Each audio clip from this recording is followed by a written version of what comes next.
Good day, everybody. It's Kristy and Myranda from Okketoh, and today we're going to be making two of our keto mug cakes that you guys submitted to us.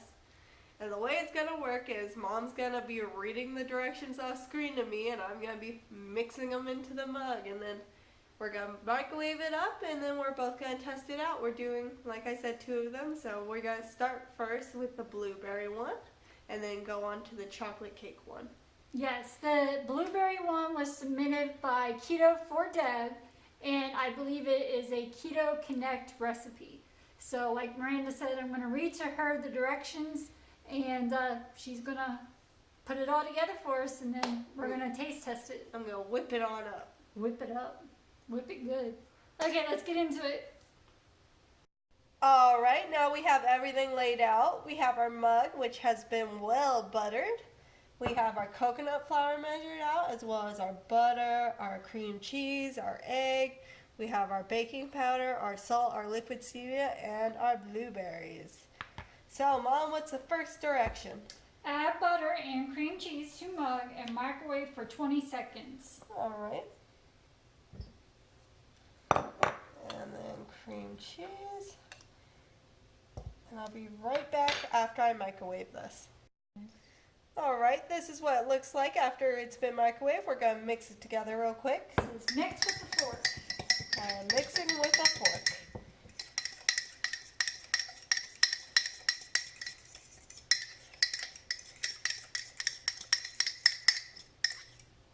Okay, And ready for the next step? I think I am. Pretty thoroughly mixed. Add baking powder, coconut flour, and stevia. And then mix with a fork. Baking powder, coconut flour, and then a liquid stevia. I love this stuff. It's great for coffee. And let's mix that on up. Be sure to scrape down the sides when you're doing stuff like this. You want to get all of it mixed. Okay. Okay. Now it says add the egg and combine. Alright, adding one egg.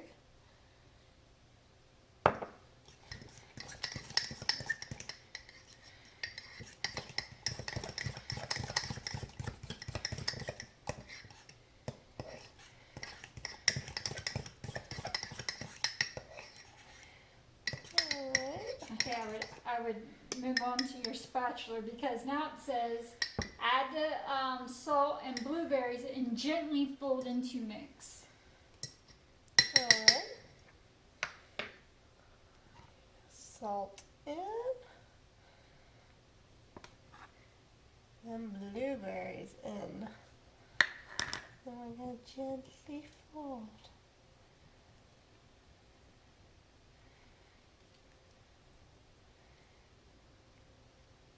I'm just trying to be sure the blueberries get evenly dispersed. I'm not trying to overfold it, considering it said gently folded in. Right, and then it says microwave 90 seconds to 2 minutes. Once it rises above the rim of mug, it's usually done. So start off with 90 seconds. Okay, and just so you know, this is a pretty big mug, so it's probably not going to rise above the rim since it's not a normal size, so don't panic when you see this in 90 seconds. Alright, we ended up microwaving ours for a total of 1 minute 50 seconds, and now it's time to flip out onto a plate. Woo! Steamy! And now we have to dust it with powdered swerve. It's right there. My bad, she measured it out while I wasn't looking. You can dust it with your fingers probably. Yeah, I'm like, she packed this in. Yep, we're doing fingers, people.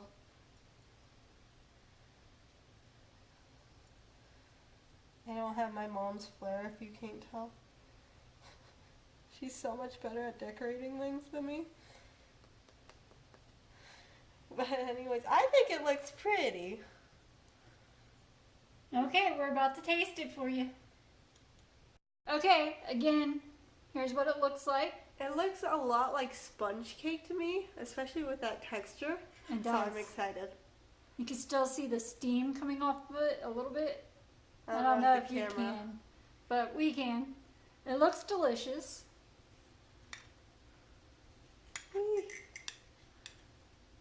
I got a chunk of blueberry there. Ooh, that steam's coming off.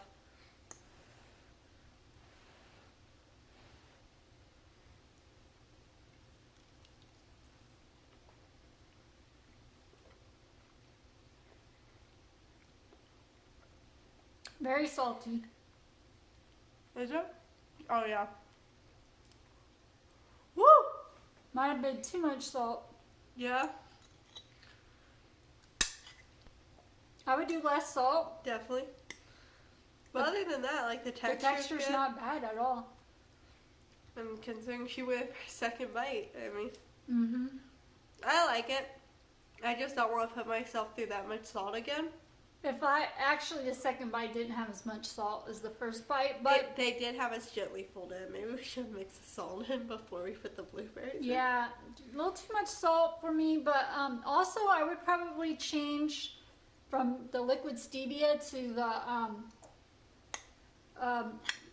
Okketoh Golden, because that's just my personal preference on a sweetener. I got a really salty bite there. Maybe if we put some heavy whipping cream on it, it would cut it down. Yeah, get a bottle of water. I'll be back. Okay, well, we're about to move on to our second one. Yeah, I think it might just be too much salt. It said 1/4 teaspoon, so that's what we did. And we really like salt. It's just probably a little too much for us.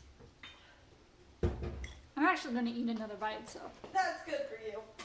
I'm over here, like they see me running around in the background trying to find water.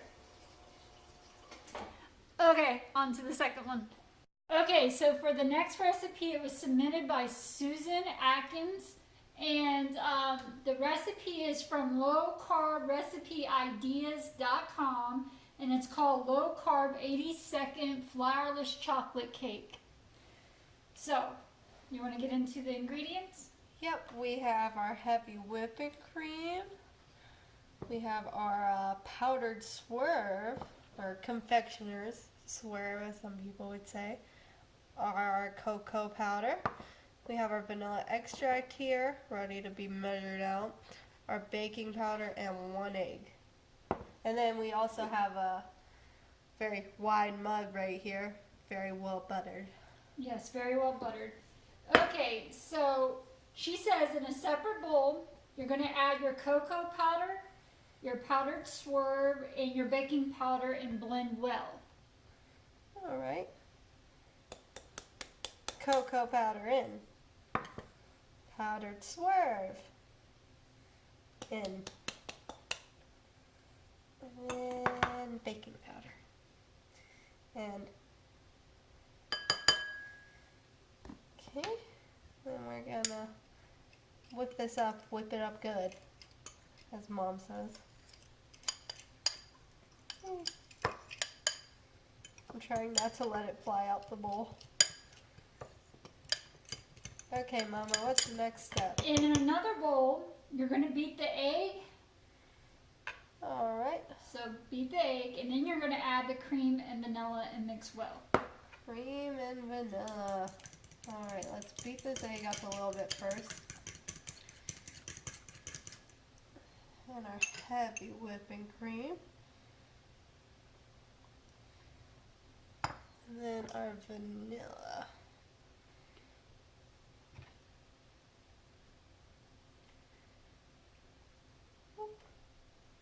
And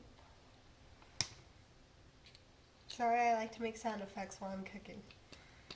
It makes things more fun. Alright. Now you're going to add the cocoa mixture to the egg mixture and mix well. Alrighty. Am I supposed to do it slowly or all in? And she doesn't say it. It just says add the cocoa mixture to the egg mixture and mix well. We're going to go all in. Because what could go wrong?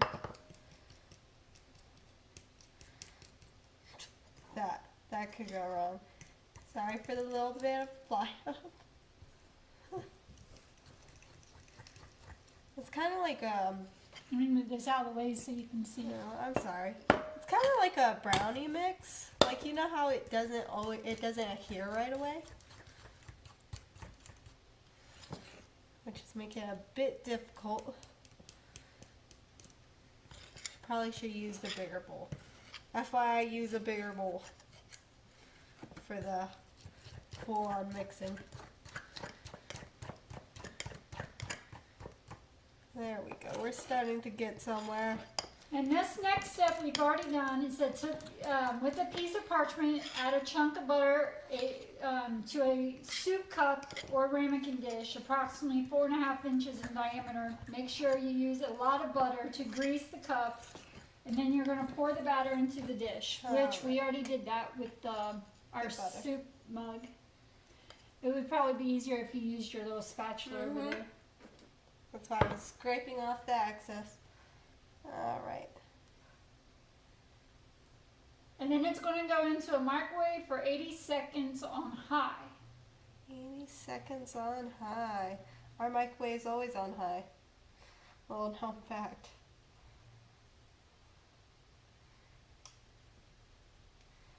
We're getting somewhere. It's a lot like brownie batter to me, which excites me. Okay, that should be good enough. Okay, it's going to go into the microwave and we'll be right back when we go to take it out. Alright, and we put this one in for the time specified of 80 seconds. And now time to flip it out onto our plate. It does say that you might need to use a knife to scrape around the edges to get it out. Which I did. Wiggle, wiggle, wiggle. Woo! A little bit stuck. That's on us. We apparently didn't use enough butter. It looks kind of cool. Now, this recipe does have an optional whipping cream that we're not going to put on top because we're going to use our own whip topping to top it with. And I think we actually might sprinkle a little bit of powdered swerve on top as well. To make it all pretty. So once we get the powdered swerve on there and put some whipped cream on it, we'll be right back to taste it for you. Okay, we got our second one done. It actually looks really good. It looks beautiful. So, let's hope it tastes, well, the other one looked beautiful too. And the other one would have probably tasted well. I'll have to retry it without all that salt. This is very light and fluffy.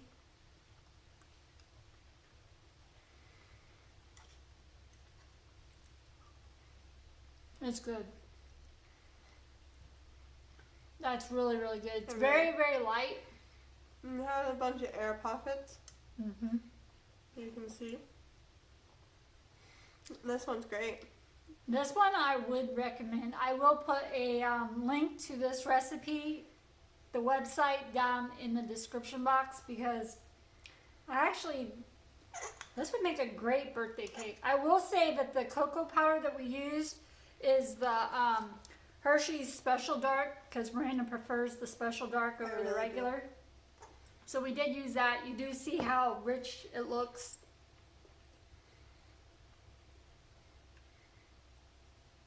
Save me some. It's very dangerous to take chocolate cake away from a person. And what's impressive is there's no flour in this. It was basically just the cocoa powder. Not even coconut flour. You can't taste the egg. Can't taste the egg at all. Yeah, this one, 2 thumbs up for me. Same. This would be a great birthday cake. It would. The whipped cream really helps You it. got some on your lip that's been there. So in a couple days, we'll do 2 more and bring it to you. But this has been a nice experiment. This one's my favorite, obviously. It didn't try So to kill me far. with salt. Yeah, I am going to try that blueberry one again. Just leave out the salt. I think it would be delicious without the salt. Maybe, like I said, And maybe cut up the blueberries. and do the sweetener I would probably switch out for on the blueberry one with Okketoh Golden. which is like a brown sugar substitute, or maybe do the swerve brown with the blueberries. I think that would be delicious. All right, well, this has been fun. We will see you in a couple days to do another round of these mug cakes. We'll probably do it the same way we did this one, where I'll tell her. It's sort of like they're fighting each other. Yeah, like head-to-head battles. Yeah.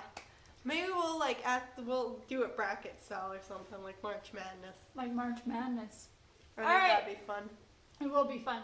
Thank you so much for watching. I hope you had a wonderful day. We'll see you next time. Bye. Bye.